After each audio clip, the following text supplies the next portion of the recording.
So how do we compute the complexity of a certain algorithm? Let us suppose that we are given a matrix. Matrix is a two-dimensional array of size n into n. And we are supposed to perform some operation on the same. So we are supposed to perform some operation on the same. Let's say again, we want to perform the search operation on the same. Okay. So how to perform the search operation? For that, हमें सबसे पहले एक loop लगाना पड़ेगा for I is equals to 1, I less than equal to the number of rows and I plus plus. So this is for the rows. How many rows we have? Rows is equal to n. फिर हम लोग एक for loop लगाएंगे for the number of columns. For j is equals to 1, j less than equal to the number of columns we have, and j plus plus. So how many columns do we have? Also n. How? Because we are given that the size of the array is n into n, means n number of rows and n number of columns. Okay, so this thing should be clear to you. So now we are going to check if the given item is equal to the first element inside the array or the current element inside the array. For that, we are going to write if item is equal to array of I and j location. अगर ऐसा है तो return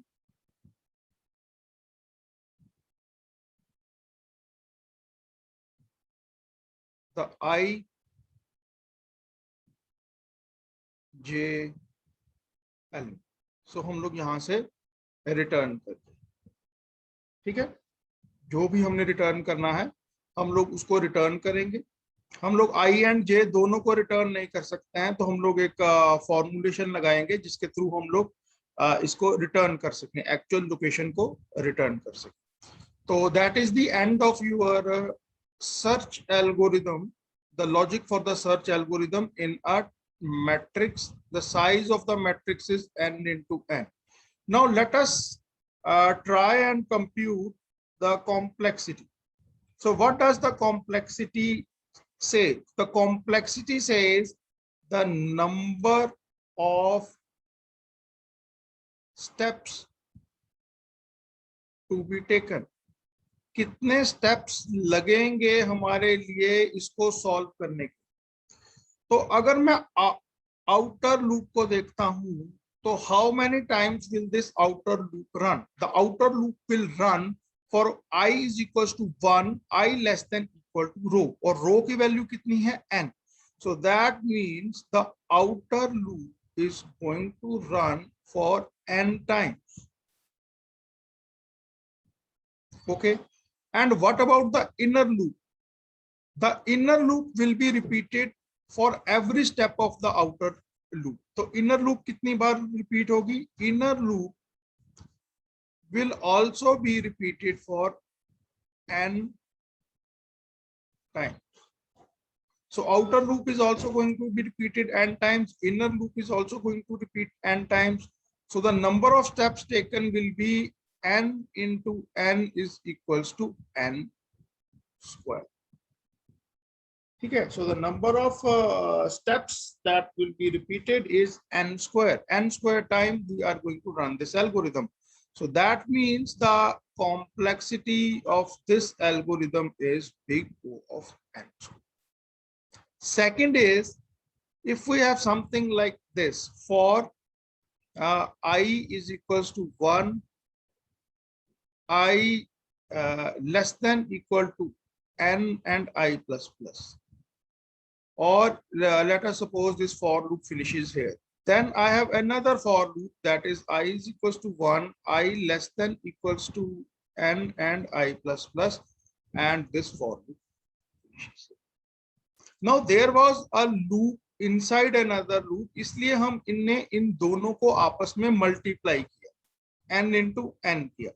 लेकिन अगर एक loop के बाद दूसरी लूप आती है तो हम लोग इसको मल्टीप्लाई नहीं करते हैं, n plus n करते हैं, that becomes 2n. So what is the complexity of this algorithm is 2n. I hope this is clear to you that the complexity of this algorithm will be 2n. Okay, so this is how we compute the you can say the time complexity of any algorithm is by judging the amount of steps that the algorithm is supposed to take. Now what we are going to see is, if I have to represent the complexity of any algorithm, अगर मुझे किसी भी algorithm की complexity को in terms of big O notation देना है तो कैसे लिखें?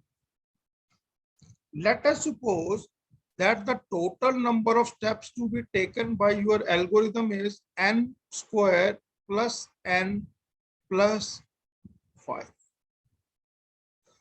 So we have computed that the total number of steps to be taken by your algorithm is n square plus n is equals to 5. So will this be the time complexity of your algorithm? क्या ये आपकी algorithm का time complexity है? Then the answer is कि जब हम किसी भी एल्गोरिथम की बिग ओ नोटेशन में कॉम्प्लेक्सिटी देते हैं तो हम लोग सिर्फ सिंगल टर्म यूज करते हैं। What we use is just a single term. We never use something like this. हम लोग कभी भी कॉम्प्लेक्सिटी को दो टर्म्स में यूज नहीं करते हैं, हमें सिर्फ सिंगल टर्म में ही कॉम्प्लेक्सिटी को देना है। तो if I am given n square plus n plus 5, then what will be the term that I am going to use is the term with the highest degree, or one that increases rapidly as compared to others.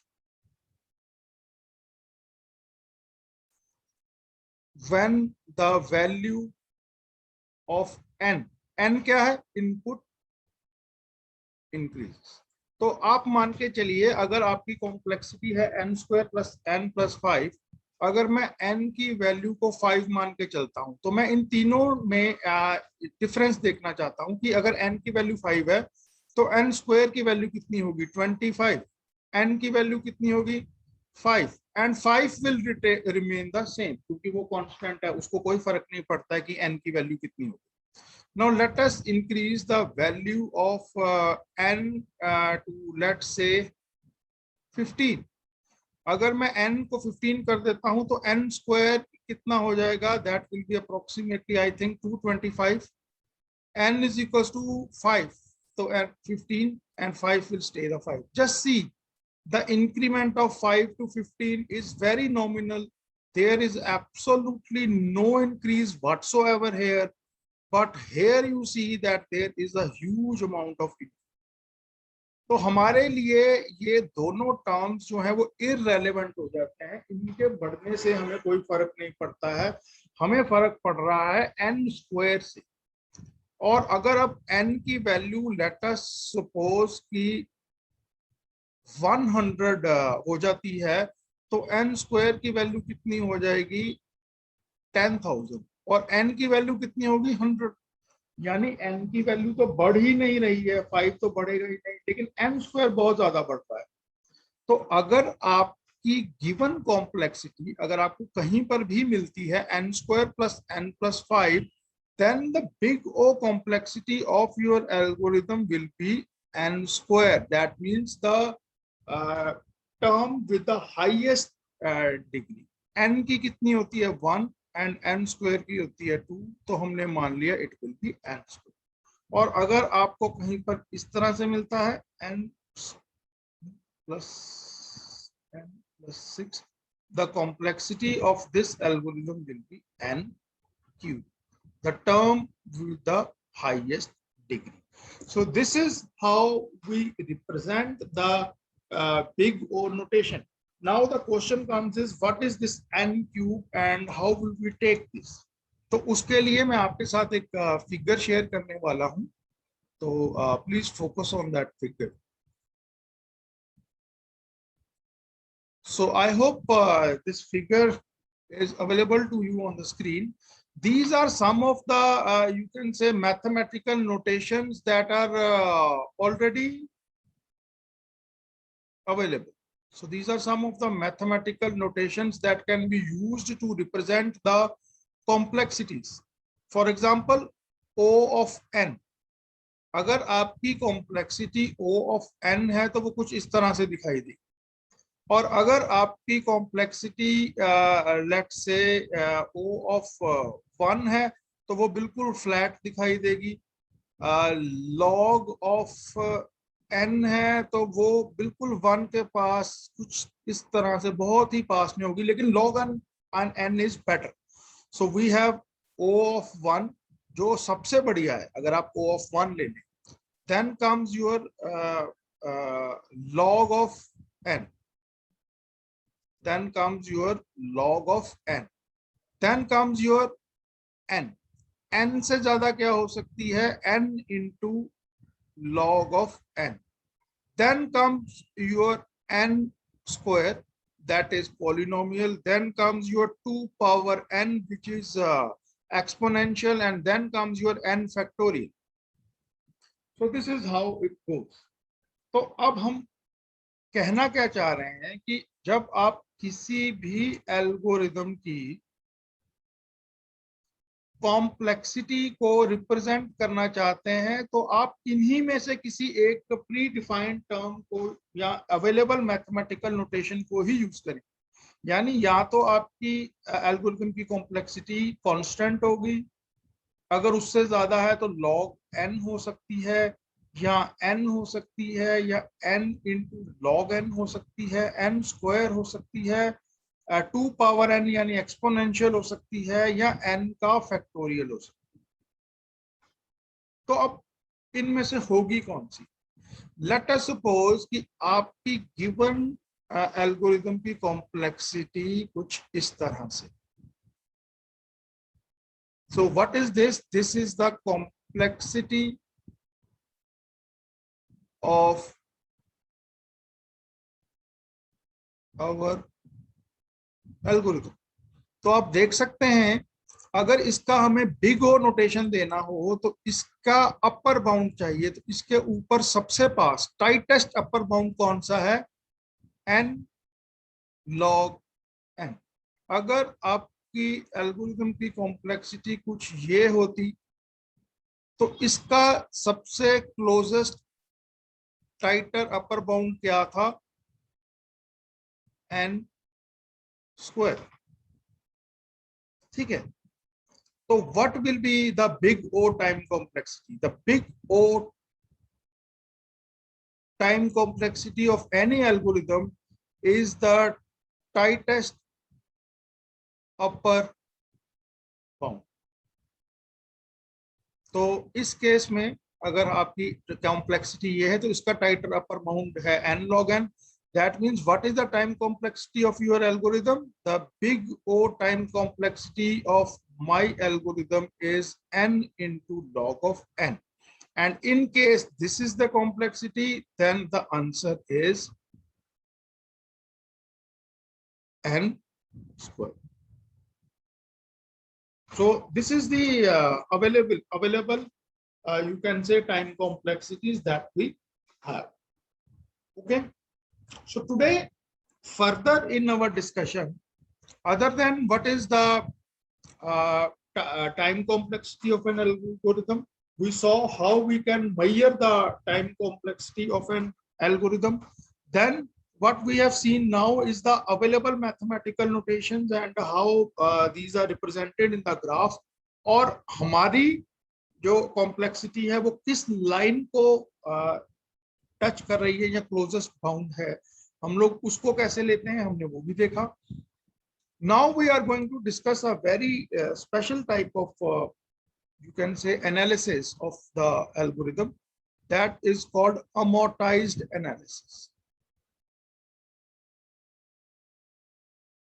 So the topic of the day now is amortized analysis. This is not an asymptomatic condition or anything, but this is different. So यानी अगर आपको asymptomatic के बारे में आता है तो आपको amortized analysis explain करने की जरूरत नहीं है.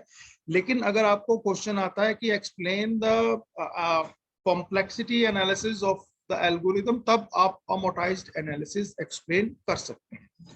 तो amortized analysis को explain करने के लिए what we have to do is we have to take the help of an example and try and understand what is amortized analysis. अब हम मान के चलते हैं कि let us suppose we are given an array of the size n, and what is the current value of n? The current value of n is equal to 10. And the operation that we want to perform in this array is called the insert operation. So what does this operation says? Insert the element at the end. तो आप इसको एक तरह से Q मान के चल सकते हैं, क्योंकि क्यू के अंदर जो इंसर्शन होती है वो हमेशा एट द रियर या बैक होती है. तो हमारे पास एक एरे है जिसका साइज n है, n is equal to 10 elements हैं, and what we want to do is we want to insert the element at the end. तो what happens at the beginning में क्या होता है? हमारे पास कितने एलिमेंट्स फिल्ड हैं और कितने जो स्पॉट्स हैं वो एम्प्टी हैं. To begin with, we have 0 filled elements and we have 10 empty elements.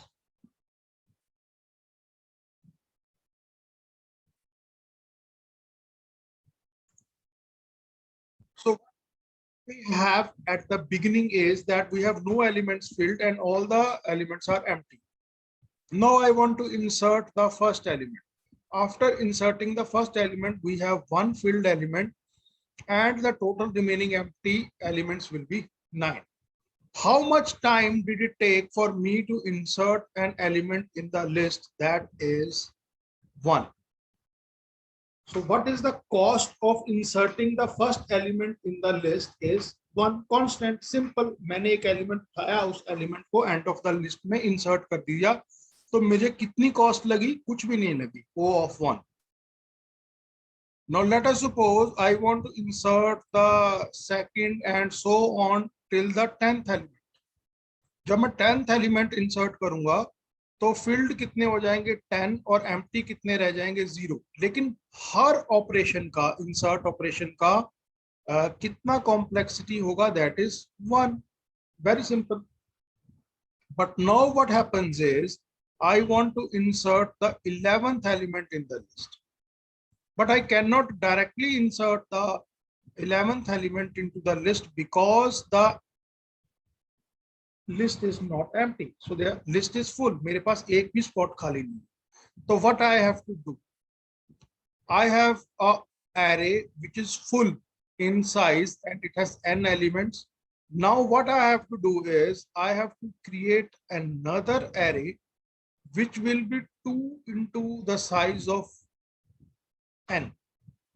Okay, so first of all, I have an array of 10 elements. Now what I am going to do is I am going to create an array of 20 elements.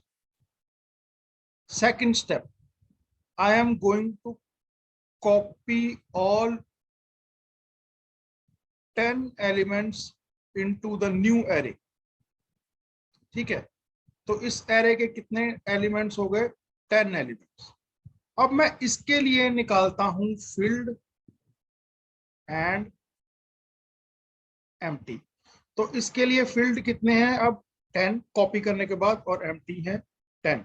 और जब मैं इसके अंदर 11th element insert करूंगा तो इसके field कम होके हो जाएंगे 9, और सॉरी फील्ड हो जाएंगे 11 और एम्प्टी हो जाएंगे 9, and what will be the cost of the operation, that will be again 1। लेकिन मैंने जो 10 एलिमेंट्स कॉपी किए थे तो उसकी कॉम्प्लेक्सिटी कितनी है, n. So total complexity of inserting the 11th operation is n plus 1. Now just see the difference. Now just see the difference. अगर मेरा n is equals to 100 है तो फर्स्ट 100 ऑपरेशंस को इंसर्ट करने की कॉम्प्लेक्सिटी कितनी थी, 0 to only 1।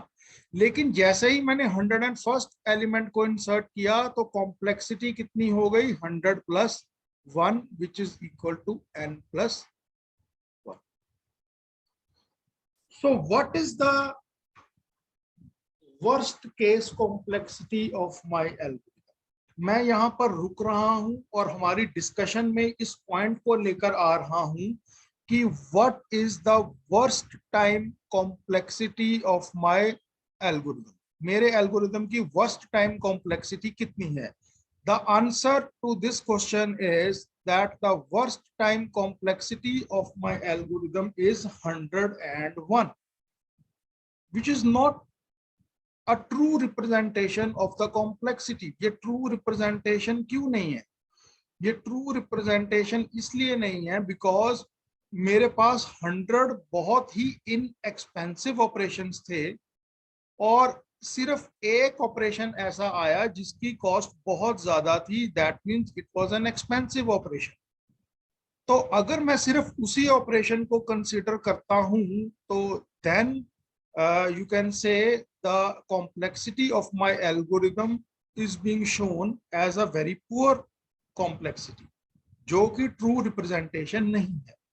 तो इन केसेस को रिप्रेजेंट करने के लिए हम किस तरह का एनालिसिस यूज करते हैं, that is called amortized analysis. Now what is amortized analysis? First of all we will see an example of amortized analysis and then we will proceed to the theory part of what is amortized analysis. तो हमने previous example में देखा, अगर मेरा array n is equals to 100 है तो अगर मैं इंसर्ट ऑपरेशन परफॉर्म करना चाहता हूं तो जो मेरे फर्स्ट 100 इंसर्ट ऑपरेशंस हैं उसकी इंडिविजुअल कॉस्ट कितनी होगी, 1। टोटल कॉस्ट कितनी होगी, 1 plus 1 into 100 is equals to 100। यानी फर्स्ट 100 ऑपरेशंस की कॉस्ट कितनी हुई, 100। Now I want to insert the 101st element। तो इसकी कॉस्ट कितनी होगी, सबसे पहले मुझे n एलिमेंट्स यानी जो 100 एलिमेंट्स थे उनको कॉपी करना पड़ेगा और फिर नए एलिमेंट को इंसर्ट करना पड़ेगा। तो सिर्फ 101st एलिमेंट को इंसर्ट करने की कॉम्प्लेक्सिटी है 100 plus 1 is equals to 101। What is the big O complexity of my algorithm in worst case? That will be n. Why n? Because the most expensive operation is taking n plus 1 time. Now what is amortized analysis? Amortized analysis says, can we shift the cost of inexpensive operations? Can we shift the cost of expensive operation towards inexpensive operations? क्या हम लोग एक expensive operation की cost को inexpensive operations की तरफ transfer कर सकते हैं? तो what are the inexpensive operations? इस एग्जांपल में इनएक्सपेंसिव ऑपरेशंस कितने हैं? फर्स्ट 100 इंसर्ट जो है वो इनएक्सपेंसिव है, टोटल टाइम टेकन इज 100। ये सारे कौन से ऑपरेशंस हैं? इन एक्सपेंसिव। और एक्सपेंसिव ऑपरेशंस कितने हैं? सिर्फ एक, which is the 101st insert, which is equal to 101. Now what we can do is हम लोग पर ऑपरेशन कॉस्ट निकालते हैं। पर ऑपरेशन कॉस्ट निकालने के लिए क्या करना पड़ेगा? आपका जो एक्सपेंसिव ऑपरेशन है उसकी कॉस्ट प्लस इन एक्सपेंसिव ऑपरेशंस उन सब की cost divided by total number of operations. तो निकालते हैं पर ऑपरेशन कॉस्ट कितनी है। एक्सपेंसिव ऑपरेशन की कॉस्ट कितनी है? 101। सभी इन एक्सपेंसिव ऑपरेशंस की कॉस्ट कितनी है? 100। टोटल नंबर ऑफ इंसर्ट्स कितने किए आपने? 101, which is equals to 201 divided by 101, which is equal to slightly less than. Now see, what is the amortized complexity of your algorithm is less than equal to, whereas the big O complexity of your algorithm is ON. अब big O ने क्या किया? Big O को कोई लेना देना नहीं है कि एक्सपेंसिव क्या है और इनएक्सपेंसिव क्या है। उसने देखा कि 100 इनएक्सपेंसिव है और सिर्फ एक एक्सपेंसिव है, उसको कोई लेना देना नहीं है। उसने उठाकर सबसे एक्सपेंसिव ऑपरेशन की कॉस्ट को बिग O कॉम्प्लेक्सिटी मान ली। लेकिन अमोर्टाइज्ड एनालिसिस ने क्या किया? उसने कहा कि क्या हम लोग इन एक्सपेंसिव कॉस्ट को शिफ्ट कर सकते हैं towards expensive operations, inexpensive operation. दो चीजें हो सकती हैं, या तो हम लोग इसको सिर्फ थ्योरेटिकली देख रहे हैं कि भाई ठीक है, अगर एक ऑपरेशन 101 ले रहा है कॉम्प्लेक्सिटी, बाकी के 100 ले रहे हैं, तो हम लोग एवरेज निकाल दें। दूसरा तरीका क्या है अमोर्टाइज्ड एनालिसिस में, कि जो आपका एक्सपेंसिव ऑपरेशन है, क्या हम लोग उसके लिए थोड़ी सी तैयारी स्टार्टिंग से ही कर सकते हैं या नहीं कर सकते हैं, थोड़ा सा कॉस्ट उसी में बॉर्न कर देंगे। जब जैसे ये 2 आया है तो हम लोग क्या करेंगे, हमारे इनएक्सपेंसिव ऑपरेशन की कॉस्ट को 1 की बजाय 2 ही मान कर चले या 3 मान कर चले। So what we are doing is we are shifting the cost of the expensive operation towards the inexpensive. वो एक्चुअली में इतना टाइम नहीं ले रही है, लेकिन हमने उनकी कॉम्प्लेक्सिटी को थोड़ा सा बढ़ा दिया है। क्यों बढ़ा दिया है? ताकि जब हमारा एक्सपेंसिव कॉस्ट आए तो हम लोग इन ऑपरेशन से थोड़ी सी कॉस्ट को बोरो कर लें, ताकि एक्सपेंसिव ऑपरेशन की कॉस्ट थोड़ी सी कम दिखाई दे। I hope this is clear to you. The topic that we are discussing is called amortized analysis. Amortized analysis says that rather than taking the cost of all operations as individual, we are going to compute the per operation cost by taking the average of them. Sometimes amortized analysis can be better than the asymptomatic analysis using big O notation. So now at the end of this lecture, what we are going to see is the theoretical part of what is amortized analysis. Amortized analysis for the problem performs a series of operations. Please थोड़ा सा यहाँ पर focus करना है हमने, कि यहाँ पर हम लोग एक ऑपरेशन की बात नहीं कर रहे हैं। हम ये नहीं कह रहे हैं कि n is equals to 5000 और मुझे 5000 के लिए बताइए कि how much time my algorithm is going to take. अगर हम ऐसा करते हैं तो हम लोग असिम्प्टोमेटिक नोटेशंस की बात करते हैं। n is equals to 1 lakh, n is equals to 1 million. Now n is equals to 1 million, मुझे बताइए मेरी एल्गोरिथम कितना टाइम टेक। लेकिन अमोर्टाइज्ड एनालिसिस क्या कहती है? वो कहती है हम लोग एक ऑपरेशन की बजाय सीरीज ऑफ ऑपरेशंस को कंसीडर करें। इसका मतलब क्या है? कि अच्छा ऐसा कीजिए n is equals to 1000 up to 1 lakh, यानी n is equals to 1000 up to 1 lakh. आप हर ऑपरेशन के लिए कॉस्ट निकालिए और फिर उसका एक एवरेज मुझे बता दीजिए। सो that means we are not considering one value of n, rather we are considering a series of operations, where that means series of values of n, and the goal is to analyze the time per operation। अब हम सबको individually नहीं देखेंगे, rather हम लोग हर operation की cost को, जो सीरीज को निकाल लिया है, उसका एवरेज निकालकर पर ऑपरेशन की कॉस्ट को कैलकुलेट कर लें।